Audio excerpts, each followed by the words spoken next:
Ladies and gentlemen, fight fans all around the world, let's talk some boxing.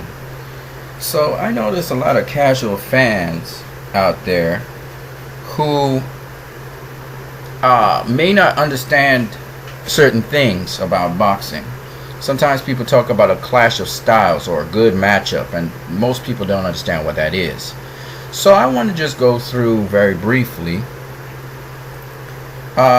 real basic, simple language and basically the basics boxing styles, okay, that are employed and techniques that are employed by different boxers. And here I pulled up Wikipedia. That's to tell you how basic I'm going with this, okay? Now it gets much more complex and much more complicated than this. But basically, there are about 4 major boxing styles, and let's go through them.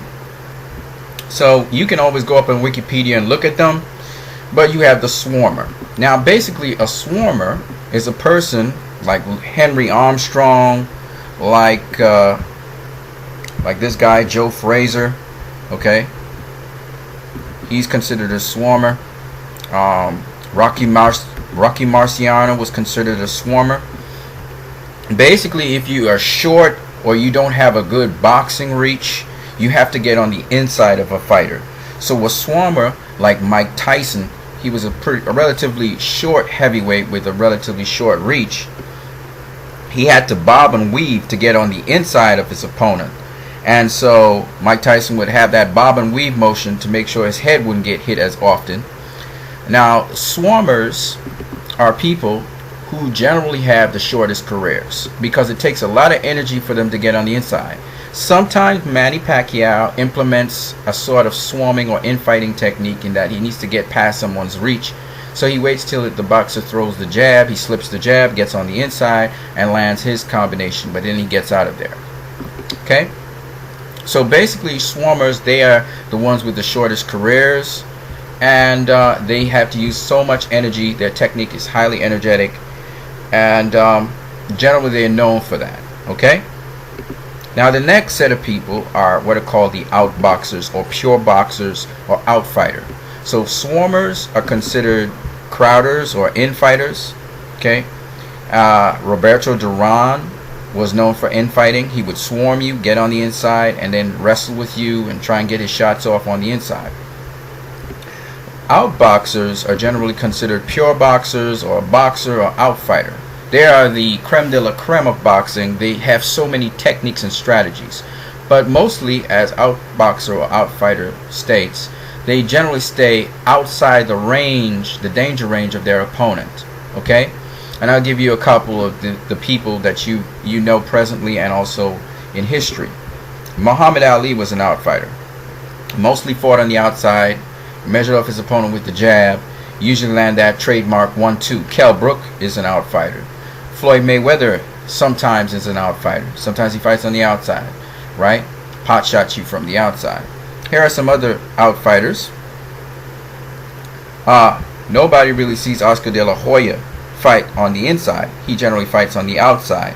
He controls with his jab. So Oscar De La Hoya again is another outfighter. Joe Calzaghe was another outfighter. He'd fight on the outside. Most of these guys have extended reach. They are well schooled in boxing, and they are considered the finesse or refined fighters or pure boxers. Okay? Now, from the highly refined creme de la creme of boxing, we go to the sluggers. Another thing that must be mentioned with outfighters is that they have good foot speed. Usually they're very quick on their feet. And they're also either they're quick with their hands or they use their range to control. They have good timing. Okay, some other great outfighters are mentioned here. You can go to Wikipedia and check that out. Now, the contrast to that is what is called the slugger. The slugger is as primitive as they come. What they depend on is their power to knock their opponent out. They tend to have pretty good shins, just like the swarmers. They have to have good shins. And they're easy to hit. However, there were a couple sluggers in history, like Provodnikov is considered a slugger. Another guy who's considered a slugger, let me see if I can find him right now, is else? I don't see him at this present moment in time. But John Molina is considered a slugger. Now, he's a boxer. He can box a bit, but he's considered a slugger because his skill set is not good enough. Okay? Now, I just saw something here that I thought would get your attention. Boxing didn't begin in Europe. Boxing actually began way past European times, and that's something for you to check out as well. That's all I'll say about that for now. Now, so swarmers, they're usually slow-footed, plodding. It's always an exciting fight. It's bloody, it's gory, because these guys, they really go at it and they bash each other out until somebody falls. Okay? Now, the last set of people is known as the boxer punchers. And the boxer puncher, they may box or they may bang. They may slug or they may box. They may do an outboxing. And with the boxer punchers, basically they have the power to knock you out, but they also have the ability to box. Some of the boxer punchers we know of are Juan Manuel Marquez, Manny Pacquiao, to name a few, Sugar Ray Robinson, Lennox Lewis are examples of boxer punchers. Riddick Bowe, because he slugged out with Evander Holyfield instead of boxing him. And I can name a couple others who are like that. Okay, Tito Trinidad is considered a boxer puncher as well, and there are a number of others. But what's important for you to understand is that, again, you must not confuse a slugger. You mustn't confuse a slugger with a swarmer. Sometimes some swarmers will slug, but their strategy is to get on the inside of you and knock you out. Even if they do knock you out, Roberto Duran is considered a swarmer. He was not a slugger. Okay, but sometimes he would bang it out with you. He would slug it out. Okay, all right. So in a gist, that's what it is. Now, in addition to that, we want to talk about some other subcategories you may see. And in this right here, this picture sums it all up. So the interesting thing about this picture is you see Manny Pacquiao throw a jab here. Okay, he's throwing a jab, and Manny Pacquiao probably is the guy that initiated the jab. He was throwing that jab / hook to set up for a straight left. Juan Manuel Marquez threw off Manny Pacquiao by countering him. Here you see a counter puncher. A lot of times, knockouts, and there's a reason why it's called knockout artists. Knockouts are not caused by just power. In fact, very little times a knockout is really caused by power. It's mostly caused by timing and to catch your opponent off balance. That is, they're not aware to brace for the impact of a shot. It's a shot they didn't see. And so because they didn't brace for the impact of it, the jarring affects their nervous system and they get knocked out. That's why a knockout artist is not necessarily an extremely powerful puncher. And the faster you can punch sometimes is the better advantage for you to knock out or knock down your opponent, because they can't see and brace for the shot.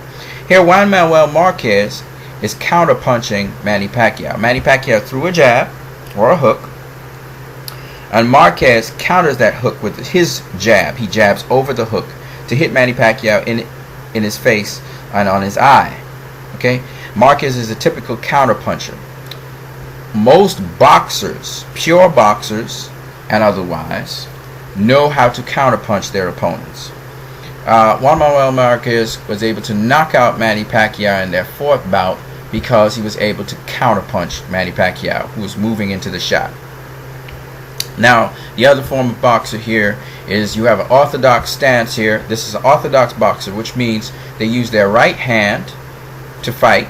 Their power punch comes from their right hand, and their left hand is the hand that they use to jab, determine range, and etc.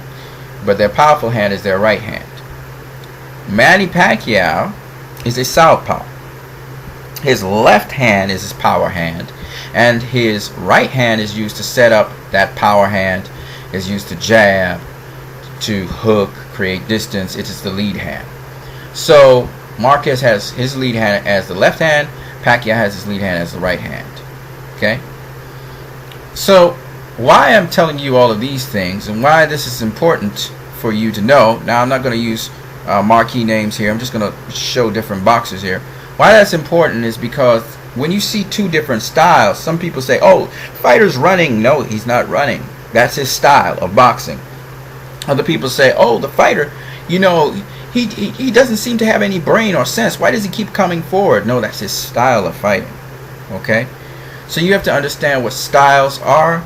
And I've broken it down in a very simplified form. There are different kinds, for different styles, you have different kinds of guards. Like this guy here, he has a guard that protects his front. Okay? Other fighters have a built-in guard. And we can go into that in more detail some other time. But suffice it to say, in boxing, styles make fights. And how you match up two different styles determines what kind of fight you actually get in the end. Okay? So I hope that benefited some of the casual fans out there.